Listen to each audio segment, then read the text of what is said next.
चलो आ जाओ।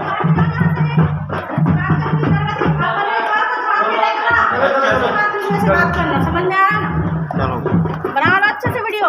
बनाऊंगा वहाँ अभी पेपर में आएगा। हाँ बना लो, जो करना कितना यासी कर रही है ना, शर्म नहीं आती? 20 साल की लड़की हो के, लड़की है जवान लड़की, उसके सामने यासी कर रही,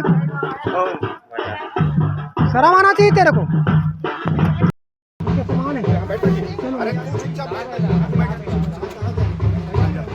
अरमान भाई रहन दो, अरमान भाई रहन दो ना यार। अरमान भाई समझो ना बात। अरमान भाई अरे यार निकलते बन हो गया। मैं श्रीमती शबाना बानो, पति अब्दुल ताहिर ताज। मेरा निकाह 2006 में अब्दुल ताहिर ताज से हुआ था और उसके बाद 2 साल मैं नौकरी कर रही थी। अनुकंपा नियुक्ति मेरे पापा की जगह लगा है मेरा, और 2006 से मैं नौकरी कर रही थी और 2008 में मैं ट्रांसफ़र करा के अपने ससुराल पक्ष परिवार के लिए यहाँ आई बालोद। मेरा मायके बागबहरा महासमुंद जिला है। मैं बालोद जिला में आई ट्रांसफ़र करा के। कुछ साल हमारा शादी का रिश्ता अच्छा रहा। उसके बाद शारीरिक मानसिक रूप से मेरे ससुराल पक्ष से, मेरे पति से मुझे बहुत प्रताड़ित किया गया और मुझे बहुत मारते थे और नौकरी छोड़ दे बोलते थे। इसके बाद जैसे जैसे बच्चे बड़े हुए, ससुराल पक्ष वाले बच्चों को भी भड़काना चालू कर दिए कि तुम्हारी मम्मी ऐसी है वैसी है। और उसके बाद मुझ पर गलत गलत आरोप पहले भी लगाया गया और अभी भी लगाया जा रहा है। और इसमें अकबर तिगाला का कोई हाथ नहीं है। मैं रिजॉर्ट गई थी, अपनी मर्ज़ी से गई थी और मुझे हर बार दबाव बनाया गया कि नौकरी छोड़ दो। आप लोग बताइए कि आज के इस जनरेशन में अगर इंसान नौकरी छोड़ना क्या उचित है? और यहाँ तक मेरा 2 साल से मेरे पति के साथ वैवाहिक संबंध ठीक नहीं था। समाज के व्यक्ति द्वारा समझाइश देने के बाद मैं रह रही थी अपने पति के साथ, लेकिन उसके बाद फिर वही मारपीट, बाहर बेइज्जत करना और लड़ाई झगड़ा जारी था। उसके बाद मेरे बच्चों को भी भड़काया गया मेरे खिलाफ़।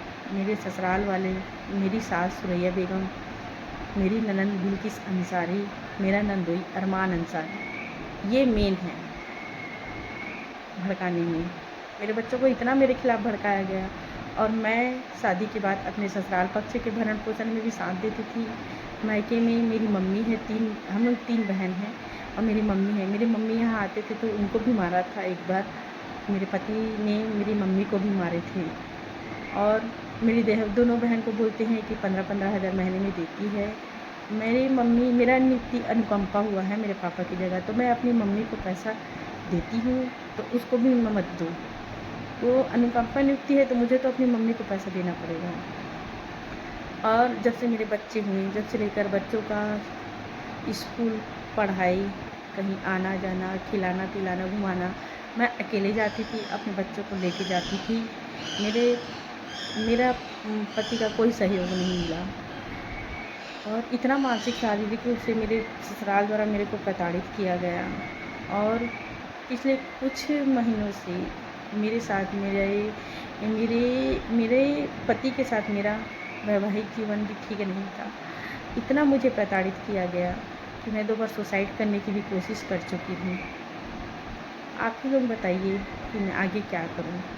और अकबर तिगाला जी का नाम जो लिया जा रहा है वो सरासर गलत है। वो सहयोग करने आए थे, उनका इसमें कोई हाथ नहीं है। उनको ज़बरदस्ती फंसाया जा रहा है। मैं 2008 से अभी तक यहीं पदस्थ हूँ और मेरा नियुक्ति अनुकंपा है। मेरे पापा की जगह मेरी मम्मी ने मुझे दिए कि बड़ी बेटी है और मेरे जो हस्बैंड हैं मेरी मौसी के बेटा हैं। तो मम्मी का ये कहना था कि परिवार का लड़का है तो सहयोग करेगा, लेकिन परिवार का लड़का सहयोग क्या, वो तो मेरी मम्मी से ही छेड़ते हैं। उनका कहना ये है कि ना मेरी मम्मी आए यहाँ मेरे घर, ना मेरी बहन आए, और ये जो घर है मैं खुद के पैसे से ख़रीद के अपने पैसे से बनाई हूँ लोन लेके। और उसमें भी मेरे बच्चे बोलते हैं कि इसमें पापा का हक है। चलो ठीक है ना, रह रहे साथ में। लेकिन ये बताइए कि मैं लोन लेके बनाई हूँ, तो इसमें किसका हक ज़्यादा होगा, मेरा या मेरे पति का? किस्त मैं पटाती थी, पूरा घर का खर्च ज़्यादा से ज़्यादा मैं करती थी, कुछ सहयोग पति का रहता था। और इसमें जिसका जिसका नाम लेके फंसाया जा रहा है वो सरासर गलत है। और अगर अब आज के दिनांक में, आज 27/4/2026 है, आज के दिनांक में अगर मैं सुसाइड की, मेरी मृत्यु हुई, तो उसके पूरे के पूरे जवाबदार मेरा पति अब्दुल ताहिर ताज, मेरी बच्ची जिया ताज, मेरा बेटा तौफीक ताज और मेरी सास सुरैया बेगम, मेरी ननंद बिल्किस अंसारी, मेरा नंदोई अरमान अंसारी, ये सभी का हाथ हैं। मुझे इतना मानसिक शारीरिक रूप से प्रताड़ित किया गया। मैं अपनी इस परेशानी को सिर्फ अपने मैके वालों को बताती थी और किसी को नहीं बताई। मैं किसी को इतना दुख कभी नहीं बताई। मम्मी भी मेरी बीपी शुगर की मरीज है, उनको भी मैं कितना बताती हूँ। मुझे इतना प्रताड़ित किया गया, इतना प्रताड़ित किया गया कि मैं 2 बार सुसाइड करने की भी कोशिश कर चुकी हूँ। अगर अब सुसाइड की तो उसकी जवाबदार मेरा पति, मेरे बच्चे, मेरी सास, मेरे ननद नंदोई होंगे। और मेरा घर परिवार तोड़ने में ये मेरी सास, मेरी ननद नंदोई का पूरा हाथ है। अब शासन प्रशासन से मैं मदद चाहती हूँ। धन्यवाद। असरार अहमद गुड्डा भाजपा अल्पसंख्यक बालूद का उपाध्यक्ष है। वो लड़के के चक्कर में फंसी हुई थी। मैं उसको बार बार समझाता था तो नहीं समझती थी, मेरे से लड़ाई झगड़ा करती थी, मेरे बच्चों को मारपीट करती थी। मेरे बच्चे लोग मना करते थे कि मम्मी पापा के धोखा मत दो, ये हरकत ठीक नहीं है। तुम लोग को मिर्ची पाउडर डालकर मार, उनके मुंह में आँख में मिर्ची पाउडर डालती थी। मेरे लड़का को आयरन से भी जलाइए। उसके बावजूद मैं 2 साल से लोग को समझा रहा था कि आज सुधर जाएगी, कल सुधर जाएगी। मगर जब सर से ऊपर पानी हो गया तो कल मैं उसके पीछा किया तो वो गुंडरदही के पास डंगनिया रिसोर्ट है, वहाँ भाजपा अल्पसंख्यक उपाध्यक्ष शहर का असरार अहमद गुड्डा, उसके साथ वो मिली। मैं उसका वीडियो भी बनाया हूँ। और उसके बीच बचाव में भाजपा प्रदेश मंत्री अकबर तिगाला मेरे को बार बार टॉर्चर कर रहा था, रोक रहा था कि तू बीच में मत आ। मैं उसको बार बार समझा रहा था कि मेरा पारिवारिक मैटर है, तू उसे बार बार बीच में मत आ। तो वो बोल रहा था, बीच मना कर रहा था मेरे को और बोल रहा था कि तू हम लोग का, मैं भाजपा का प्रदेश नेता हूँ, मेरा तू कुछ नहीं उखाड़ सकेगा करके इन लोग मेरे पर प्रेशर डाल रहे थे। मैं जैसे तैसे लोग को गुंडरदही थाना के सहयोग से लोग को थाने तक ले गया हूँ। वहाँ इन लोगों ने अपने दबाव में केस बनने नहीं दिया। मैं भी भाजपा का नेता हूँ, मैं भी भाजपा का कार्यकर्ता हूँ। 40 साल से पार्टी से जुड़ा हुआ हूँ, 30-40 साल से। मगर ऐसा कार्यकर्ता नहीं देखा जो पार्टी में रह के पार्टी को में छुरा घोंप रहे हैं।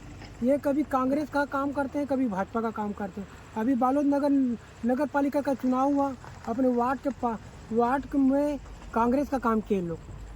ये लोग कांग्रेस का काम करने वाले फूल छाप कांग्रेसी हैं ये दोनों। मैं भारतीय जनता पार्टी के अपने नेताओं से गुजारिश करता हूँ, अपील करता हूँ कि ऐसे लोगों को पार्टी में ना रखा जाए, इनको पार्टी से निकाल दिया जाए। ये इन ऐसे लोगों की वजह से बालोद में प्रदेश में मुसलमान लोग भाजपा से जुड़ना नहीं चाहते। ऐसा घटिया हरकत करने वाले को ये मात्र भाजपा में सत्ता आई है तो ये लोग पार्टी में आए हैं ताकि ठेकेदारी कर सकें। मैंने बालोद थाना प्रभारी के नाम से अपने पूरा जो इस मामले को लेकर थे उसमें मैंने उनके संज्ञान में लाया है और मैंने इस मामले में डीजी साहब के पास, आईजी साहब के पास, एसपी साहब के पास और हमारे माननीय गृह मंत्री जी को, हमारे भारतीय जनता पार्टी प्रदेश के यशस्वी प्रदेश अध्यक्ष जी को, किरण सिंह देव जी को, माननीय मखमूर इकबाल खान जी प्रदेश अध्यक्ष अल्पसंख्यक मोर्चा को, माननीय जिला अध्यक्ष जी श्री शेबन देशमुख जी को, सबको मैंने पत्राचार के माध्यम से अवगत कराया है कि इस मामले में जो कुछ भी हुआ है और इसमें जो मेरी एक राजनीतिक हत्या, सामाजिक हत्या कह ले, और मेरे परिवार को सुरक्षा की दृष्टिगत से जो चुनौती दी जा रही है, मैं उससे बहुत ही आहत हूँ। मैं मानसिक रूप से भी बहुत आहत हूँ इस मामले में। जो कोई भी इसके पीछे संलिप्त हो, मैं शासन प्रशासन से, पुलिस विभाग से, माननीय गृह मंत्री जी से, माननीय पार्टी प्रदेश अध्यक्ष जी से यह विनम्र निवेदन और आग्रह कर रहा हूं कि इस मामले की कड़ी से कड़ी जांच हो और जो दोषी हो उनके खिलाफ कार्रवाई हो, और जो मुझे जबरदस्ती एक भ्रामक वीडियो और ये सब जो सोशल मीडिया के माध्यम से जो चलाया जा रहा है, फैलाया जा रहा है, मुझे मेरी राजनीतिक हत्या करने की कोशिश की जा रही है, मैं इन सब के खिलाफ कड़ी कार्रवाई करने के लिए आगे बाध्य रहूंगा। जिसके लिए मैंने थाना प्रभारी को और बाकी सब जगह मैंने आवेदन किया है, और मैं आगे इसमें कानूनी कार्रवाई करूंगा। अब मैं इसमें तो एक ही बात कहना चाहूंगा कि मैं राजनीतिक व्यक्ति होने के साथ साथ सामाजिक व्यक्ति भी हूँ, और मैं अपने सामाजिक कर्तव्यों का निर्वहन करते हुए मैं रिसोर्ट में 1 घंटे बाद वहां पहुंचा था। मुझे जानकारी मिली कि मुस्लिम समाज के लोग वहां पे उपस्थित हैं और उनके बीच विवाद चल रहा है करके, और जब वहां मैं पहुंचा तो वहां पे पुलिस वाले भी उपस्थित थे, गुड्डरदेही थाना के स्टाफ भी थे, मेरे साथ हमारे पार्टी के वरिष्ठ कार्यकर्ता भी वहां पहुंचे थे। और वहां पहुंचने के बाद मैंने मामले को समझते हुए दोनों तीनों पक्ष को समझाइश दी कि भाई आपसी सामाजिक मामला है, आप लोग का आपसी परिवार का मामला है, आप लोग बैठ के सुलझा लीजिए इसको। लेकिन उसके बाद जो है वो लोग गुंडरदेही थाना उनको लेके गए, वहां उनका जो भी बयान हुआ उसके बाद ये घटनाक्रम हुई।